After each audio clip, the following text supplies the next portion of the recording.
अंतिम सवाल, अभी वर्तमान जो राजनीतिक परिदृश्य है, मैं कोई पॉलिटिकल उस पर नहीं जाऊंगा, आध्यात्मिक रूप से हम इस सवाल को लेंगे। आपको लगता है कि एक हिंदू व्यवस्था या सनातन संस्कृति के लिए ये पुनरुत्थान का समय है? चारों तरफ एक वाइब से इस वक्त देखिए, जो वातावरण बना है या बनाया गया है, उसका लाभ तो देश को मिलेगा, यह निश्चित है। क्योंकि आज हमें देश पे गर्व हो रहा है। आज हम बाहर जाते हैं तो सिर ऊंचा करके चलते हैं। आज हमें कोई संदेह की दृष्टि और नीची दृष्टि से नहीं देखता।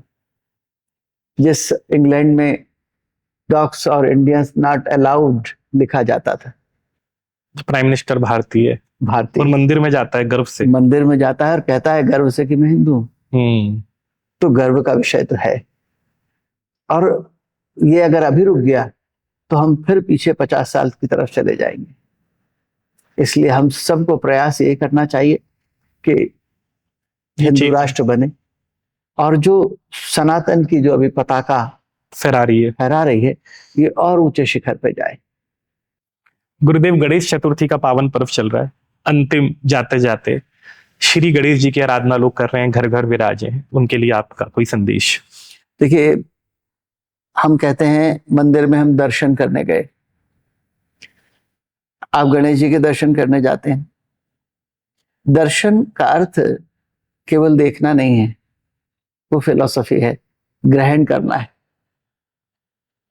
गणेश जी के बड़े कान है, मतलब सुनिए अधिक। छोटा सा मुख है, मतलब बोलिए कम। आंखें छोटी छोटी हैं, मतलब एकाग्रता। पेट बहुत बड़ा है, अर्थात पाचन क्षमता, केवल भोजन की नहीं, बातों की भी। कि आप जितना अच्छा पाचन होगा, आप उतनी ही कम निंदा करेंगे। जिसका पाचन अच्छा नहीं होता वो निंदा करता है। और निंदा का एक सबसे बड़ा अवगुण ये है कि जब दो लोग मिलकर तीसरे की निंदा करते हैं तो जिसकी निंदा हो रही है उसके पाप कहने और सुनने वाले पे उतर जाते हैं, ऐसा हमारे यहाँ कहा जाता है।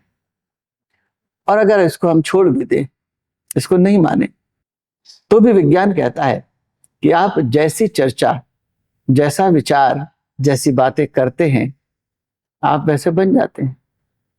बुराइयां करते करते आप कब बुरे हो गए आपको भी पता नहीं चला। इसलिए भगवान गणेश संदेश देते हैं, पेट बड़ा है, पाचन क्षमता, जो आए पचा लो।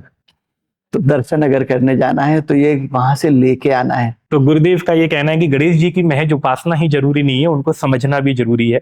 गणपति की जो भाव भंगिमाएं हैं, जो मुद्रा है, जो उनका शरीर है, उसका अपना एक आध्यात्मिक महत्व है, उसका भी एक पक्ष है।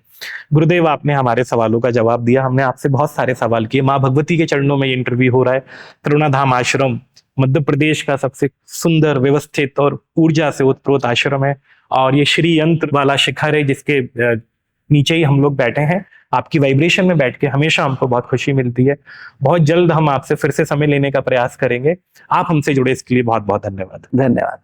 Thank you.